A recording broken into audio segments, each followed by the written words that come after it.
do a video that I've been meaning to do for a while, and I've been looking on the internet for myself, which is a review of the GoPro 12. So a little backstory would be, I wanted to do YouTube for a while now. It's probably like 8-9 years, and it just never happened for me. I was busy with, life. The first camera that I went to go get and was the Canon G7X. I'll put it right here. It's every YouTuber's first camera, and I liked it because obviously it was iconic, right? Because everybody used it in the hype of the YouTube, but also it flipped, like the monitor went like that, which I really liked. I always thought if I was gonna ever put myself out there or even just film daily life, I would choose a compact camera with the most features than just a camera that is a DSLR and big and has the best of all. So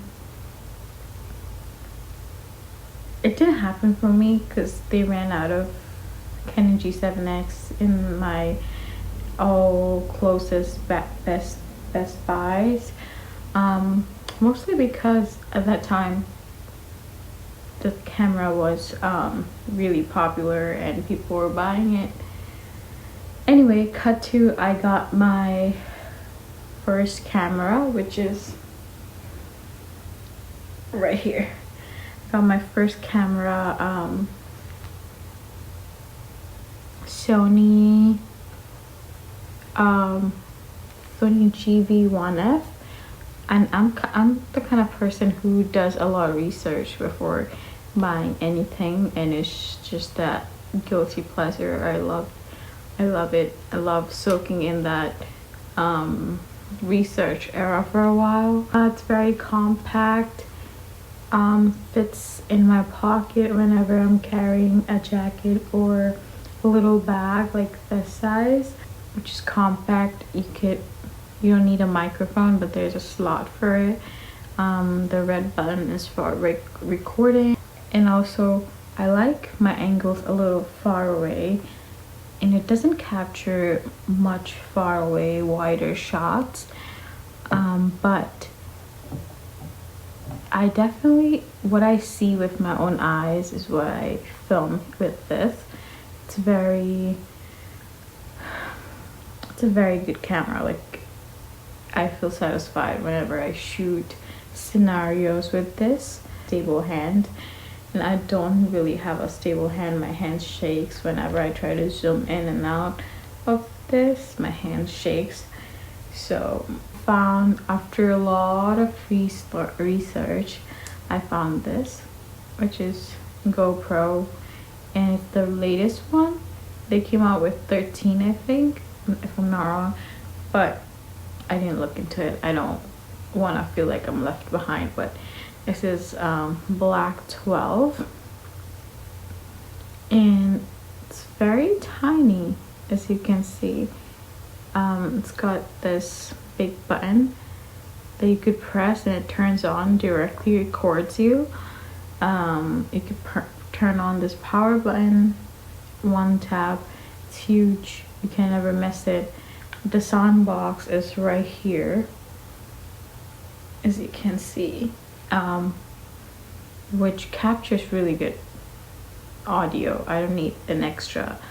Because it has such a wide angle, I could keep it like close and talk to it, and get really good audio. Also, you could use this, which is a GoPro stand that I use with like that, and you could fix the head and the angle, and super easy to record with this. Why I just camera out there, I know people are using the handheld, but I don't really like it because when you add a stand to it, it becomes bigger. And I wanted to grab as little attention as I can, but I also wanted it to look like I'm filming, like a camera, you know, to myself. And because it has such a big camera, I don't really get distracted. I look into it directly and it's better that way.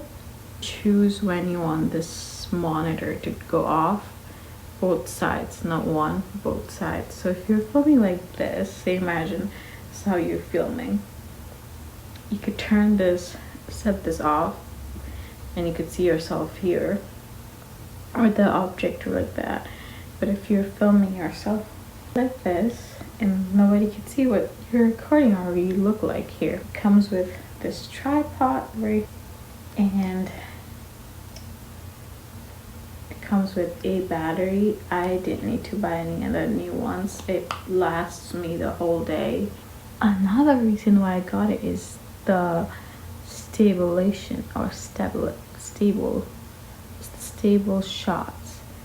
Like, I love iPhone shots because it's very gentle. I don't know, that's the word I could think of. But when I take a video of this is very gentle. Like, you can move it around and it wouldn't be shaky. The color is really good too. It's not, it picks out a very vibrant environment. So waterproof. So if there's raining or snow, where I live it's very snowy and rainy all the time. So if it snows or rains, you won't be problem to your camera because this one is already waterproof. That red mark will tell you that you're recording. So if you put it on a grocery cart or somewhere away and you want to know if you hit the recording, sometimes I record stuff and I'm like, did I record it? Both of my camera has that features where the red light turn off. And sometimes I just stack them together and get a closer, crisp DSLR-like shot, and then a wide shot. Different sets of shots. It's got a hyper shot, it's got a wide shot, it's got a linear, I have to look, I forgot. It turns on in like 3 seconds. I know I've seen reviews of people saying they've missed shots because it was turning on slow. Mine just turns on 3 seconds. I don't think I miss anything. Most of the time if I am carrying my camera, I am intentional about filming, so I'm thinking about that and I don't really miss out on much. But it's got few angles, let me tell you that. It's got 12mm hyper view, it's got 16mm super view, it's got wide, which is 16 to 34mm, and then it's got linear, which is 19 to 39mm, and then it's got this linear plus horizon lock, which is, it locks it,